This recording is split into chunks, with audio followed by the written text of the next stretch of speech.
دنیا داری چھوڑ دیں کچھ دیر کے لیے. ایک صحابی ہیں، بخاری شریف صحیح سند کی حدیث ہے، کلمہ پڑھا، کچھ دنوں کے بعد مال غنیمت آیا. نبی پاک صلی اللہ علیہ وسلم مال تقسیم کر رہے تھے تو میرے حبیب نے اس صحابی کو بھی دیا، فرمایا یہ رکھ لے. اس کو پیسے دیے حضور نے. اس نے پیسے ہاتھ میں پکڑے اور محبوب پاک صلی اللہ علیہ وسلم کا چہرہ دیکھ رہا ہے. پتہ کیا لفظ اس کی زبان پہ آیا؟ کہنے لگے یا رسول اللہ میں نے اس لیے کلمہ تو نہیں پڑھا تھا میں پیسے لوں گا. حالانکہ تالیف قلب حصہ اسلام کا، جو بندہ نیا کلمہ پڑھتا تھا اس کو کچھ نہ کچھ دیا جاتا تھا چونکہ اس کی برادری چھوڑ جاتی. کہنے لگے حضور اس لیے تو کلمہ نہیں پڑھا تھا کہ پیسے آئیں گے. نبی پاک نے فرمایا کس لیے پڑھا تھا؟ کہا یا رسول اللہ میں نے تو اس لیے پڑھا تھا کہ آپ مجھے جہاد میں لے جائیں گے اور میں آپ کے نام پر اپنی جان قربان کر دوں گا. میں نے کچھ لینے کے لیے نہیں، جان دینے کے لیے کلمہ پڑھا. تو حضور میرے لیے مہربانی فرمائیں، مجھے آپ یہ دنیا داری ہی دنیا داری، مال ہی مال. حضرت میاں شیر محمد شرک پوری رحمۃ اللہ علیہ کی وہ بات میرے دل کو چھو جاتی ہے.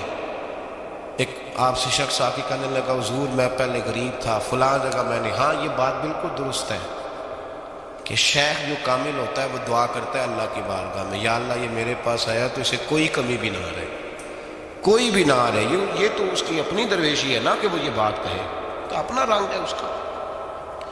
میاں صاحب کے پاس آیا تو آ کے کہنے لگا حضور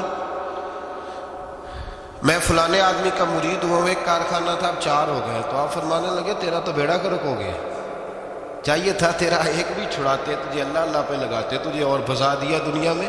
یہ کون سی تُو نے درویشی اختیار کی؟ اور کارخانے بڑھ گئے تیرے. حضرت عیسیٰ علیہ السلام کے پاس ایک شخص آیا تو اس نے آ کے کہا میں نے آپ کے ساتھ رہنا ہے حضور، میں نے آپ کے ساتھ رہنا ہے. آپ فرمانے لگے دنیا دار بن کے رہو گے کہ دیندار؟ کہنے لگا جی میں دیندار بن کے رہوں گا. فرمانے لگے دنیا کی طلب نہ کرنا ورنہ میری صحبت میں نہیں رہ سکوں. حضرت عیسیٰ علیہ السلام نے شادی نہیں کی، مکان ہی نہیں بنایا، ایک تکیہ، ایک پیالہ، ایک کمبل، جہاں رات ہوتی وہیں سو جاتے. ایک دن ایک شخص کو دیکھا کہ وہ نا ڈھلان بنی ہوئی تھی، پتھر کی پہاڑ تھوڑی سی ڈھلان بنی ہوئی تھی تو نیچے لیٹا ہوا ہے. آپ نے کمبل بھی صدقہ کر دیا. کہنے لگے آج کے بعد جہاں ڈھلان بنے گی وہاں سو جائیں گے، کمبل کی ضرورت ہی کوئی نہیں.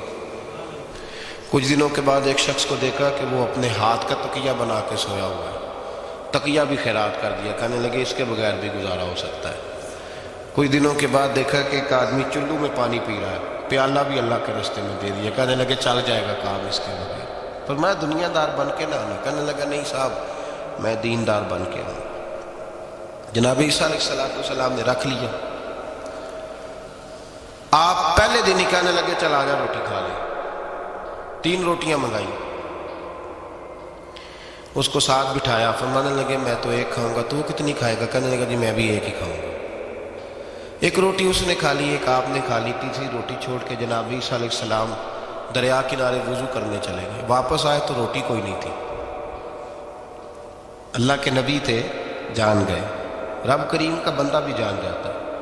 اقبال کہتے ہیں اولیاء کیا ہیں جواسی سلوک قلوب، کہتے ہیں رب کے ولی کو ٹٹولا نہ کر، وہ تو دلوں کے حال بھی جانتا ہے. انہیں ٹٹولا نہ کر، غبار آلود سمجھ کر حکارت سے نہ دیکھ ان کو، انہی کی ٹھوکروں سے سلطنت بنتی بگڑتی ہے.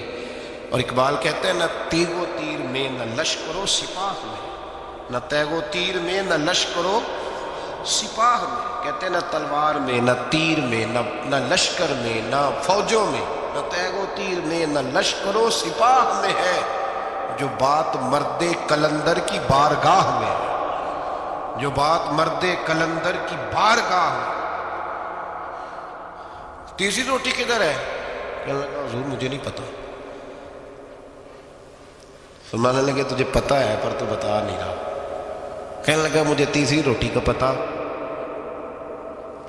حضرت عیسیٰ علیہ السلام ایک ہرنی جا رہی تھی، اس کے ساتھ 2 بچے تھے. آپ نے ایک بچہ پکڑا، اس کو ذبح کیا، لکڑی جلائی، اس کو بھونا، اس کو بھی کھلایا، خود بھی کھایا، ہڈیاں جمع کر دیں. جب وہ ہڈیاں اس پہلو کو ذرا سمجھیے گا، جب کھا بیٹھے ہڈیاں جمع، وہ ہرنی بھی کھڑی ہے، دوسرا بچہ بھی کھڑا ہے. ایک بچہ ذبح کر کے کھا لیا، دوسرا کھڑا ہے. جب پیٹ بھر لیے وہ بھی ڈکار لینے لگا سامنے، تو حضرت عیسیٰ علیہ السلام ہڈیوں سے کہنے لگے چلو اٹھ جاؤ اللہ کے حکم سے۔ ہرنی کا بچہ پھر سے زندہ ہو گیا، وہ چلا گیا، ماں اس کو ساتھ لے کے روانہ فرمانے لگے دیکھ اللہ نے مجھے معجزہ دیا ہے، ہم نے کھا بھی لیا ہے اور بچہ چلا بھی گیا ہے، ہمارے پیٹ میں ہے بھی، اور اب تو بتا دے روٹی کس نے کھائی ہے۔ کہنے لگا جی مجھے نہیں پتا، نہیں پتا مجھے۔ حضرت عیسیٰ علیہ السلام اس کو ساتھ لے کے بڑھے تو دریا کے اوپر، پانی کے اوپر پیدل چلنے لگے، دریا پار کر گئے۔ فرمانے لگے تم پانی پہ چلتا رہا ہے، سارا پانی کراس کر گیا ہے تو ڈوبا نہیں، اب بتا دے روٹی کس کے پاس ہے۔ کہنے لگا نہیں پتا، مجھے پتا۔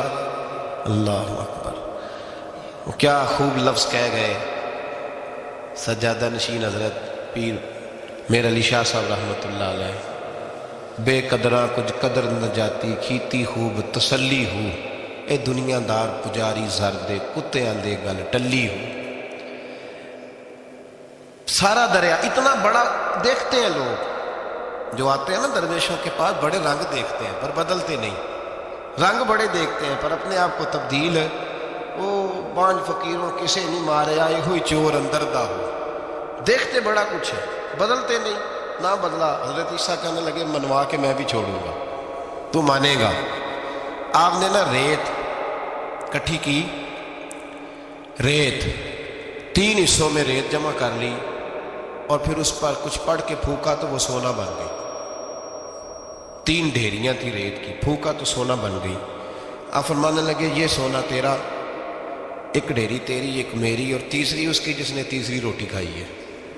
کہنا جی میں ہی کھا دی، میں نہیں کھائی۔ یہ تیسرا اس کا حصہ جس نے تیسری، کہنے لگا میں نہیں کھائی ہے، مان گیا۔ ذرا بات کو سمجھے، پانی پہ پیدل چلا ہے پر مانا، دنیا دار ہے نا، مانا نہیں۔ ہرنی کا بچہ زندہ ہوتا دیکھا ہے پر مانا، دنیا قابو آنے لگی ہے تو مان گیا۔ کہنے لگا جی میں نہیں کھائی ہے۔ فرمایا او بھلے مانس، تجھے کہا تھا دنیا داری نہ کرنا، تجھے جناب عیسیٰ کی صحبت ملے گی، پر تو ایک روٹی پہ رہ گیا یار۔ کہاں دنیا دار پجاری زرد دے، کتیاں دے گل ٹلی، کہاں رہ گیا؟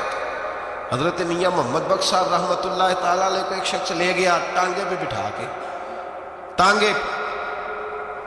غلام رسول مہر صاحب نے لکھا ہے کہ وہ ٹانگے پہ بٹھا کے لے گیا اور لے جا کے نا تو میاں صاحب جی حضور یہ زمین بھی میری ہے، یہ بھی میری ہے، وہ بھی میری ہے، یہ بھی میری ہے، بڑی اس نے تفصیل سنائی۔ تو میاں صاحب فرمانے لگے بس کر یار، میں بڑی دیر سے سن رہا ہوں کہ تیرا بڑا کچھ ہے، بس کر۔ کہنے لگا حضور نہیں، یہ بھی تو میں نے تھوڑی دکھائی ہے، اور بھی میرے پاس بڑا کچھ ہے۔ تو آپ فرمانے لگے یہ بتا تجھ سے پہلے کس کے پاس تھا؟ چپ کر گیا۔ فرمایا اس سے پہلے کس کے پاس تھا؟ چپ کر کے۔ کیا خوب فرمایا، کیا درویشوں کا کہنے کا انداز ہے، کیا خوب رنگ ہے، اور تشبیہ کس طرح کی اعلیٰ دیتے ہیں۔ دانش مندہ دا کم ناہی، دل دنیا نہ لانا، اس بوٹی کئی خامند کیتے، جو کیتا سو کھانا۔ اس بوٹی کئی خامند کیتے، جو کیتا۔ یہ دکان میری ہے تو پہلے کس کی تھی؟ اس سے پہلے کس کی تھی؟ یہ گاڑی میری ہے تو اس سے پہلے کس کی تھی صاحب؟ یہ کسی نہ کسی کی تھی، اور تیرے بعد بھی کسی نہ کسی کی ہو جائے گی۔ اس بوٹی کئی خامند کی، جو کیتا سو۔ حضرت عیسیٰ کہنے لگے تو نے ایک پیغمبر کی صحبت ضائع کر دی صرف دنیا داری کے لیے۔ فرمانے لگے میں نے کیا کرنا ہے، سونا تو تینوں کے تینوں ڈیریاں تو ہی رکھ لے، تیری ہیں، پر تو نے زیادتی کی، تو نے قیمت نہیں ڈالی ہماری صحبت کی۔ آپ اٹھ کے چلے گئے۔ صحرا کا علاقہ تھا، وہ شخص وہیں بیٹھا تھا، ابھی سمیٹ ہی رہا تھا کہ 2 ڈاکو آ گئے، تلواریں پکڑی ہوئی ہیں۔ کہنے لگے چل دوڑ جا، سونا مارا ہے، تو کدھر سے آ گیا؟ منت کی، کہنے لگا چلو مہربانی کرو، 3 حصوں میں ہے، 2 لے لو، ایک تو مجھے دے دو، ایک تو دے دو۔ منت کرنے لگا، وہ مان گئے، کہنے لگے چلو ٹھیک ہے۔ دوستی کر لی، نام پتہ پوچھ لیا، گفتگو ہونے لگی، تھوڑی دیر بیٹھے تو ایک دوسرے سے فرینک ہو گئے، بے تکلفی شروع ہوئی۔ تو کہنے لگے بھوک بڑی لگی ہے، روٹی تو لاؤ۔ ایک کو بھیجا، ڈاکوؤں میں سے ایک کو بھیجا کھانا لینے، کھانا لینے چلا گیا۔ اب یہ دونوں پیچھے رہ گئے، ایک وہ روٹی کھانے والا اور ایک ڈاکو، تو آپس میں کہنے لگے یار یہ تیرا پوچھتا ہے وہ روٹی کھانے والا، تیرا اس کے ساتھ کیا تعلق ہے؟ کچھ بھی نہیں، ڈاکو سجن ہے۔ کہنے لگے ایسے اتنا سونا اسے دے رہے ہیں، آتا ہے تو دونوں پکڑ کے مار دیتے ہیں اس کو، اور سونا دونوں آدھا آدھا بانٹتے ہیں۔ بالکل ٹھیک ہے، میرا کون سا چچا کا بیٹا ہے، چھوڑو، ویسے اس دور میں چچا کے بیٹے بھی پکڑ ہی لیتے ہیں اگر کبھی مسئلہ بن جائے تو۔ چلو جی، فیصلہ ہو گیا۔ وہ جو گیا وہ بھی تو دنیا دار تھا نا، اس نے کھانا خریدا تو اس نے کہا میرا کون سا ان سے یہ رہنا ہے، اس نے روٹی میں زہر ڈال دیا۔ اس نے کہا میں ان کو ماروں گا اور سارے سونے پہ قبضہ کروں گا۔ حب الدنیا راست من کل خطیہ، ہر برائی کی جڑ ہے۔ وہ کھانا لے کے آیا، ابھی اس نے رکھا ہی تھا، دونوں نے حملہ کر دیا، پکڑا اور مار ڈالا۔ وہ مر گیا، اب یہ مزے سے بیٹھ کے روٹی کھانے لگے، سیر ہو کے پیٹ بھر کے روٹی کھائی۔ چند لمحے گزرے تو دھڑام سے روح پرواز کر گئی۔ حضرت عیسیٰ 1 گھنٹے کے بعد گزرے، 3 لاشیں پڑی اور سونا ویسے کا ویسا پڑا۔ ایس بوٹی کئی خامن کیتے، جو کیتا سو کھانا، سونا ویسے کا ویسے پڑا ہے۔ جناب عیسیٰ علیہ السلام کھڑے ہو کے اپنے حواریوں سے کہنے لگے اس کو کہا تھا تو صحبت حاصل کر، دنیا داری سے بچ، لیکن اس نے دنیا داری کو فوقیت دی، ایک پیغمبر کی صحبت کو فوقیت۔ آج نقصان یہ ہوا ہے کہ خود مرا ہے اور 2 لاشیں اور بھی اس نے ساتھ کٹھی کر لی۔ دنیا داری سے بچ جائیں، اس سے بچیں، ضرورت کی حاصل کریں، ضرورت سے زیادہ نہیں۔ ضرور محنت کریں، جد و جہد، حلال روزی کمائیں اللہ کے راستے میں دینے کے لیے، غریبوں کی مدد کرنے کے لیے ضرور کریں، لیکن اس کو مشن نہ بنائیں، یہ مشن نہیں۔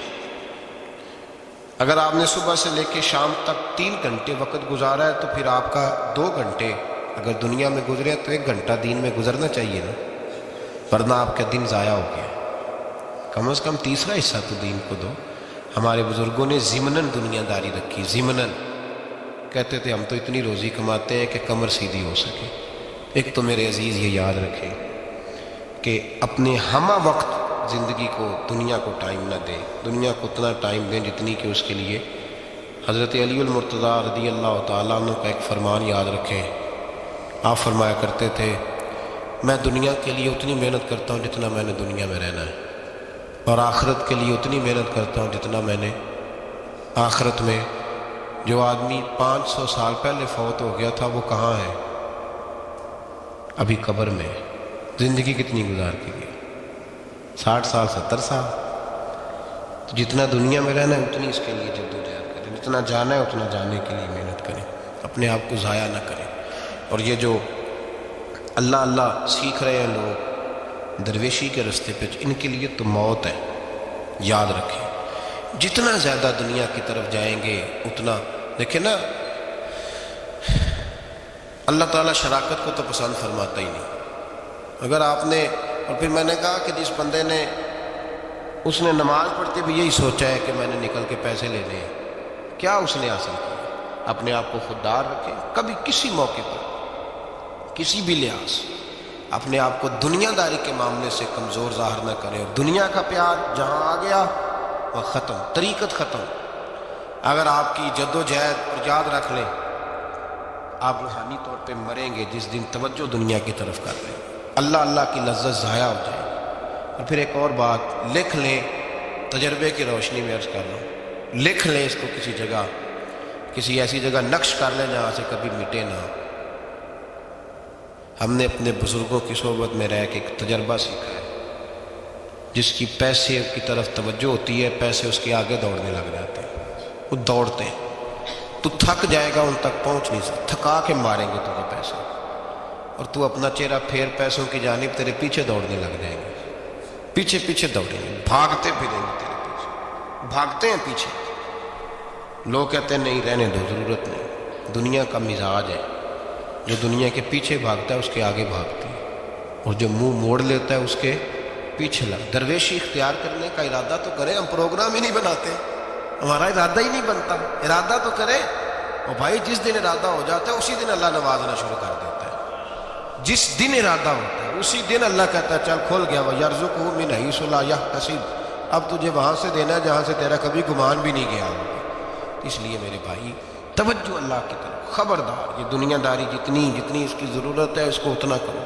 میرے نبی پاک نے زہد اختیار فرمایا، زہد، دنیا داری، پیسے بڑے اچھے ہوتے تو سب سے زیادہ میرے مصطفیٰ کی تجوری میں ہوتے، سب سے زیادہ۔ اگر آپ توجہ دنیا داری کی طرف کریں گے تو حالات خراب ہو جائیں گے، توجہ رب رسول کی طرف رکھیں، بڑی جلدی بہتری ہو۔ محمود غزنوی نے نا ہیرے بکھیر دیے، خزانوں کے منہ کھول دیے، کہنے لگا جو جس پہ ہاتھ رکھے گا شاید اسی کی ہو جائے گی۔ کھول گئے دروازے، جو لوگ دوڑے، پتہ تھا بادشاہ کے پاس کیا کیا ہے، یوں سمجھ لیں کسی نے پجاروں پہ ہاتھ رکھ دیا، کسی نے جا کے تو وہ جو عام بندے ہوئے تھے بڑے بڑے جانور استبل میں، اس نے کہا حویلی گھوڑوں سمیت میری، کسی نے کسی شے پہ، کسی پہ کسی شے، دوڑنے لگے، جس پہ جو ہاتھ رکھے اسی کی۔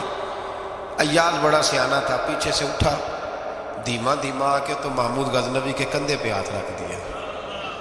اس نے کہا تجھے کوئی شے نہیں چاہیے؟ کہا بادشاہ تو وعدے پہ قائم رہ، تو نے کہا تھا جو جس پہ ہاتھ رکھے گا اسی کا ہو جائے گا، تو مجھے جو شے چاہیے تھی میں نے ہاتھ رکھ دیا ہے، اب تو بتا وعدے پہ قائم ہے کہ نہیں؟ تو محمود نے اٹھ کے سینے سے لگایا، ماتھا چوما، کہا یاز بات ختم ہو گئی، دنیا داروں کی، مال داروں کا، ہر شے جس نے جو مانگی اس کی، پر ایاز محمود تیرا ہی رہے گا، محمود تیرا ہی رہے گا، محمود تیرا ہی رہے گا۔ نہ وہ غزنوی میں تڑپ رہی، نہ وہ خم ہے زلف ایاز میں، نہ وہ حسن میں رہی شوخیاں، نہ وہ عشق میں رہی گرمیاں، کہا یہ تیرا ہی رہے گا۔ او بھائی، ایاز ہمیشہ فائدے میں رہا، ہمیشہ اس کے لب ہلتے تھے تو محمود ہر شے نچھاور کر دیتا تھا۔ کیوں ایک پجاروں کے پیچھے بھاگتے ہو؟ وہ چابی کیوں نہیں لیتے جس سے سارے خزانے کھل جاتے ہیں؟ وہ چابی کیوں نہیں لیتے جس سے سارے خزانے کھل جاتے ہیں؟ وہ چابی حاصل کرو، بس جس کا معمود ہو گیا وہ بچ گیا۔